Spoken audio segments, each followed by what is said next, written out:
Yes, still here in Vietnam and enjoying some rather cool weather. It's been very foggy. You wouldn't expect it in what is usually seen as a tropical place, but not right now. But let's get to number 13 in our series, looking through the book of Exodus. This is the very last one, entitled The Tabernacle. And this is where we come to all those descriptions of the tabernacle. Now, I want to begin with that word because it's not a familiar word in our language of today, tabernacle. What is that? It really refers to the tent of meeting, where God very symbolically is there with his people.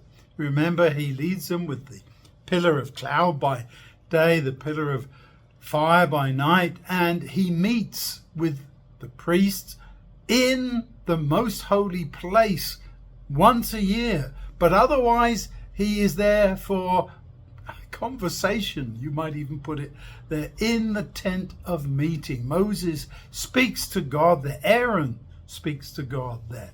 And this is what it's all about. God wants to be with his people. He wants to meet with them. And that's the lesson I think we need to take away from this, that God wants to be with his people. There at Mount Sinai, you see that God had invited his people to come up to meet him as he did with the elders in the mountaintop there.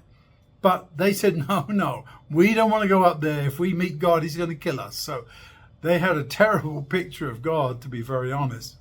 And here we have in the tabernacle, God saying, I want to specifically show you that I am with you. I am living with you. You're in your tents. I have my tent and we are traveling together. That's why God spells out how to make his tent. What is supposed to happen in the temple. The temple services, the sacrifices and everything else like that, to try and help the people to understand what he's like. The problem is, as always, whether we make a tabernacle, a tent, or whether we make a temple, or whether we make a church, we can all too often say, well, that's where God is. He's not really anywhere else. Denis Diderot, that French philosopher, says this: mankind have banned the divinity from their presence. They have relegated him to a sanctuary. The walls of the temple restricts his view. He does not exist outside of it. And that's a terrible conclusion to draw. God is here with us. God is there everywhere. In the Old Testament, all the different peoples had their gods, but they were limited local gods. There was no one true God for those people. And if you moved too far away, you had to start working on believing in another God, because each one had their own specific limits and territory, as it were. And they had their temples and their sanctuaries, their shrines, and so on. But our God does not need that. God is everywhere. He's here in this room with me, and he's where you are too. God is always with us, and the tabernacle is a demonstration of God with us.